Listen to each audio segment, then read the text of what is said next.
Tonight, another fatal on our roads. An elderly man dies in a head-on crash with a tree in the mid-north. And police investigate the death of a teenager at a Whyalla shopping centre. From our 7 Spencer Golf Studios, your nightly news with Ruby Kamain begins now. Good evening. There's been another fatal on South Australia's roads, with an elderly driver sadly dying after colliding with a tree in the mid-north. Our reporter Katrina Musson has more from the scene. An elderly man has died after colliding with this tree behind me here near Jamestown earlier this morning.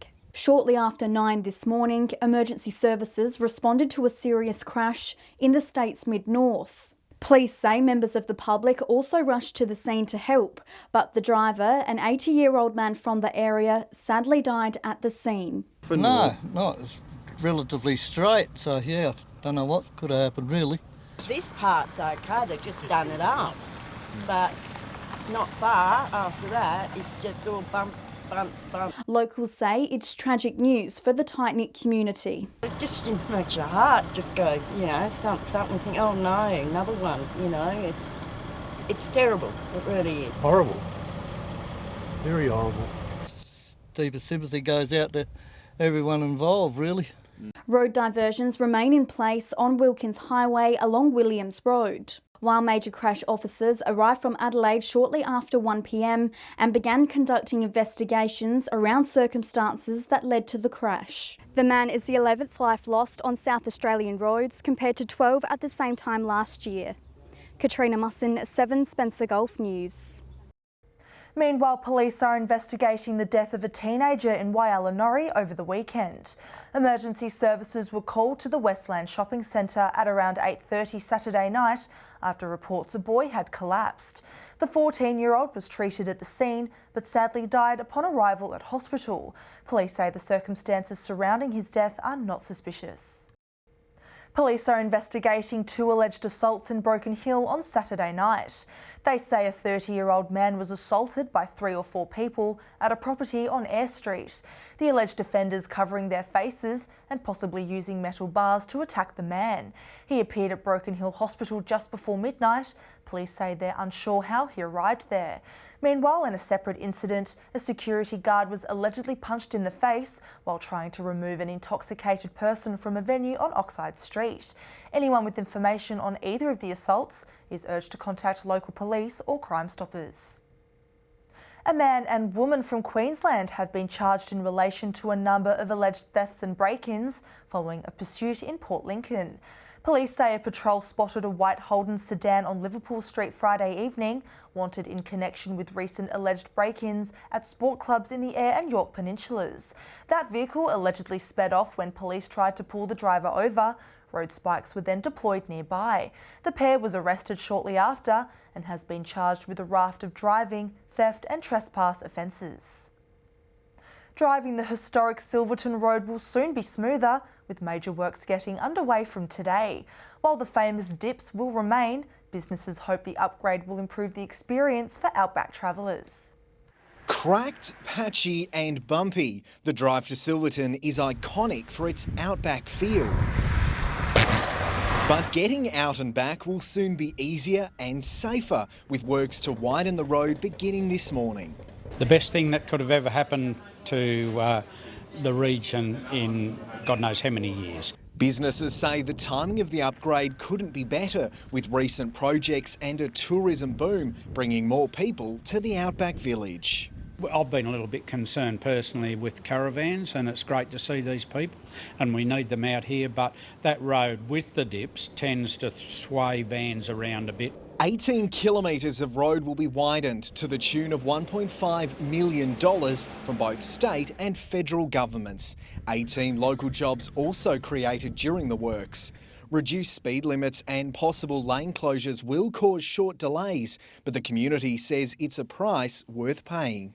In the short term, it's a scar on the countryside, but long-term thinking, if people are going to continue to travel out here in the numbers that they do, then it's definitely going to be a good thing. But with the road prone to flooding and already damaged in places, some feel more needs to be done. It's probably a band-aid. I would like to see more. It'd be great if the money was in the coffers and they went the whole hog. The dips that are there now will stay there, and it's important they stay there because it's part of the road and a part of the experience coming out here. The works are expected to take around 3.5 months to complete. Lachlan Itter, 7 Spencer Golf News. Still to come tonight, a Port Augusta man charged over allegedly growing cannabis at his home. And local police officers prepare to lose their locks to raise vital funds for a cause.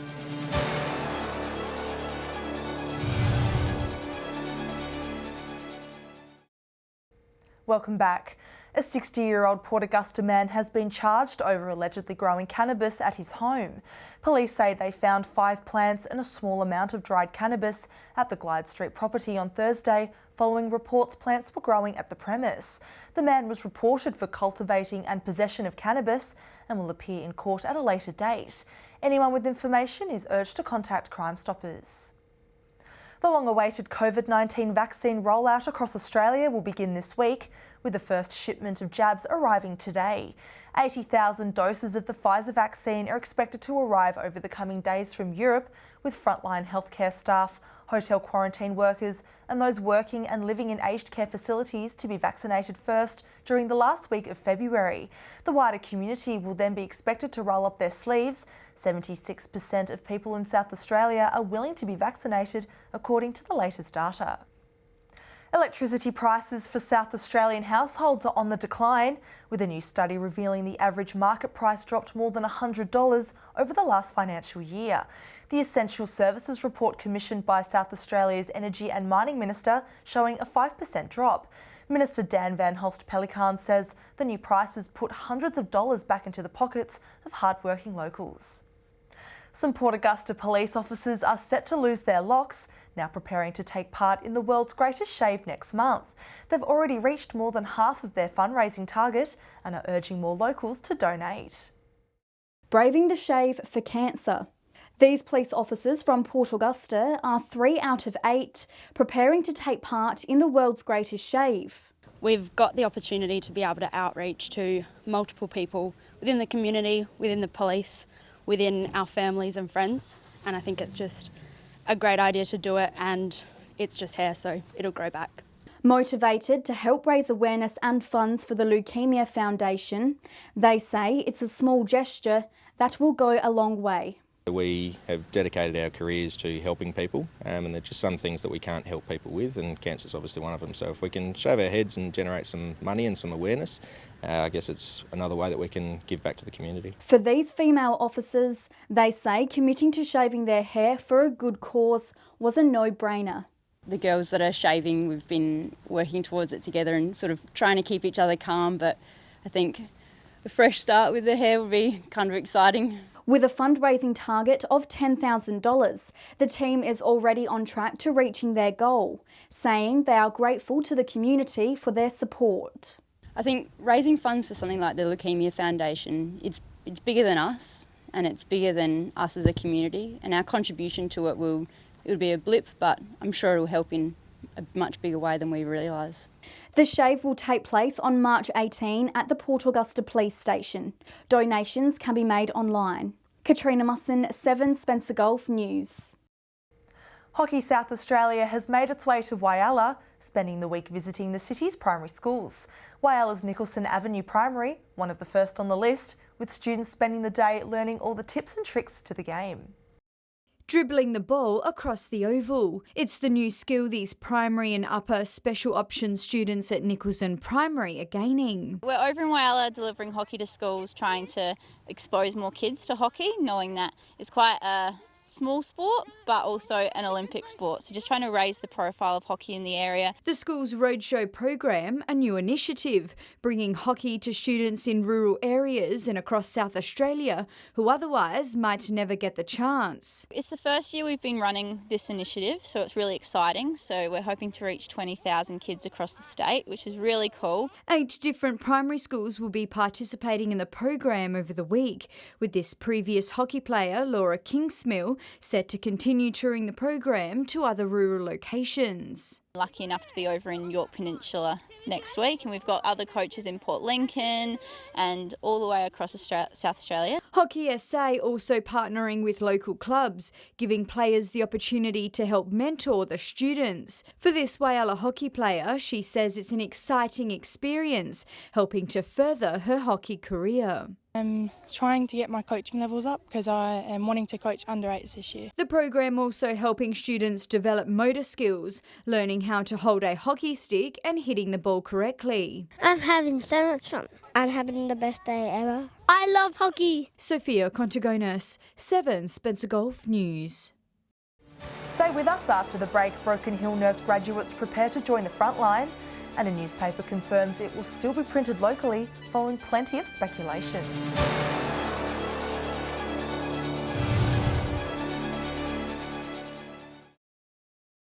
Hello again. The long-awaited Aldi store is coming to Whyalla, with construction on the new building already underway. Whyalla's Chamber of Commerce says the new business will create more jobs as well as attract more out-of-towners to the city. This dirt site, located at 10 Ekbom Street, soon to be the home of a new food chain.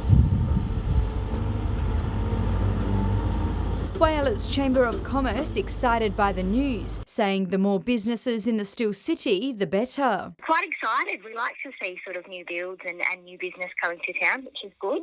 Construction began on the new store at the end of last year, with hopes it will be open sometime during the middle of this year. We're looking forward to the doors opening and hopefully attracting those from the greater catchment, which will increase the economy in Whyalla for small businesses as well, which we're very supportive of course. During the construction phase, the company is employing 15 to 20 locals with full-time positions. Once the store opens, a team of 20 full and part-time employees will also be needed. Whyalla's Chamber of Commerce says it's great to see a job boost for the city. We're really supportive of any kind of new business that comes to town that creates sort of local jobs and supports locals in employment, so we're looking forward to seeing sort of the outcome of that. In a statement, an Audi Australia spokesperson says the team is excited to be bringing a unique experience to the Whyalla community and will update locals as construction progresses. Sophia Contagonis, 7 Spencer Golf News. A record 33 nursing and midwifery graduates will begin their careers across the Far West this year. The group's set to gain clinical experience across a range of facilities and healthcare disciplines over the next 12 months. There's quite a few that came and did their undergraduate clinical placement, loved it, so I've come back. Every one of them wanted a rural and remote experience. See different parts of the Far West as well, and experience all those different disciplines throughout. The new recruits will complete a week's orientation before beginning their work across the district. Publishers of the Barrier Truth have confirmed the paper will continue to be printed locally in Broken Hill. It comes following fears it would be necessary to relocate to Mildura, but an editorial in Saturday's paper quashed those concerns. A letterbox drop will see subscription forms sent around the town, and the board is still looking into the option of publishing 3 times a week. However, Saturday's paper will be printed in Mildura as a one-off measure due to the temporary staff shortage. Broken Hill's Target store has closed for the last time over the weekend as works begin to convert it to a Kmart. The doors will reopen on March 4, with a spokesperson confirming the store will become a Kmart, not the smaller K-hub seen in other parts of our region. Stay with us after the break. We'll bring you the scores and highlights from weekend cricket. And Alex Sykes will join us with the weather details.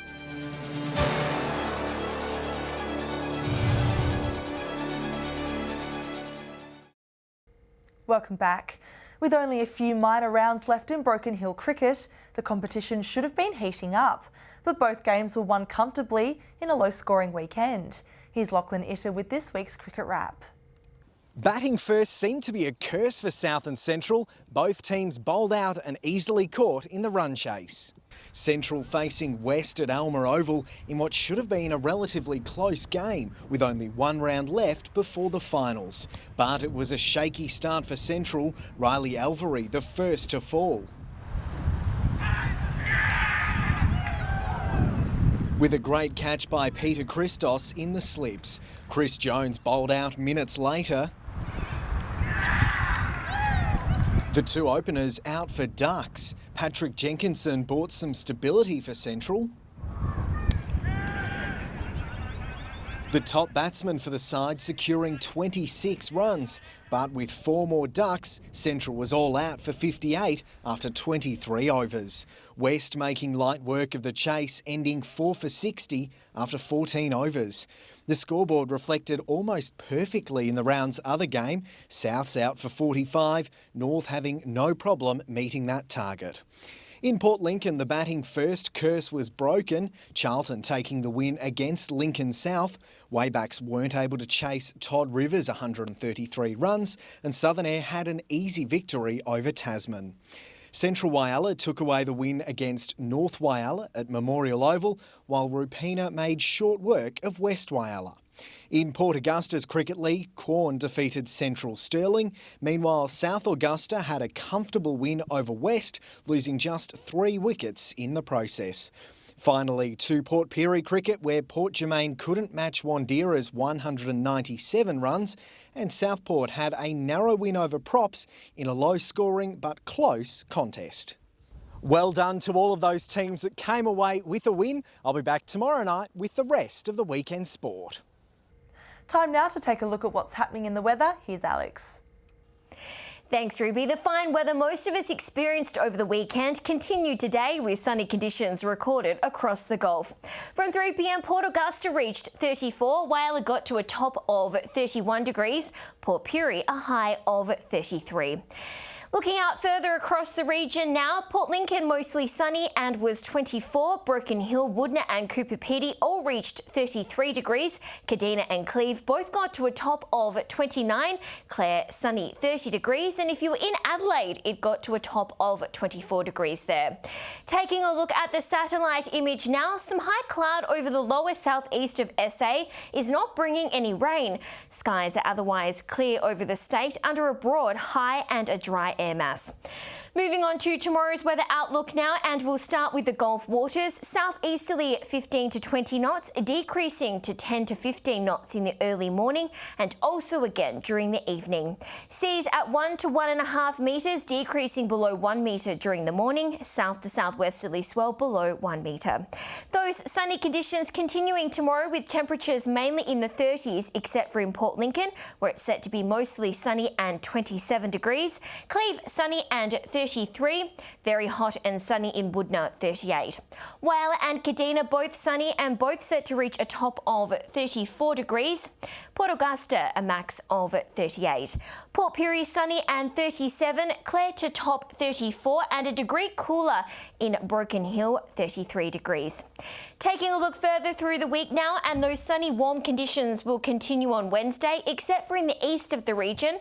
Partly cloudy in Broken Hill 33. 37 to be the top in Cooper Pedy, 39 the top for Port Augusta and Port Pirie, 36 in Kadina, Adelaide and Whyalla, 32 and sunny in Port Lincoln, and Woodner is set to have the region's top of 40 degrees.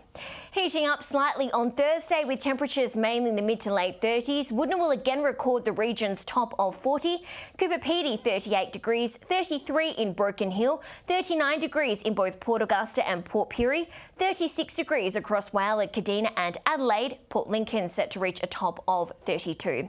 And temperatures will remain in the mid to high 30s, but conditions easing slightly on Friday. Sunny and 38 in Cooper Pedy, partly cloudy and 39 in Port Augusta, Woodner and Port Pirie, 36 degrees in Kadina, 33 to be the top in Broken Hill, a degree cooler in Port Lincoln, 32 degrees, Whyalla is set to reach a top of 37, and if you're heading to Adelaide, it'll be 35 and partly cloudy there. So it certainly looks like we have some gorgeous weather forecasts for this week. That's all the weather from me for tonight. I'll be back later with an update. In the meantime, back to you, Ruby. Lovely, thanks for that, Alex. And that's the local news this Monday evening. Thanks for joining us. I'll have updates later. Until then, enjoy your evening. Good night.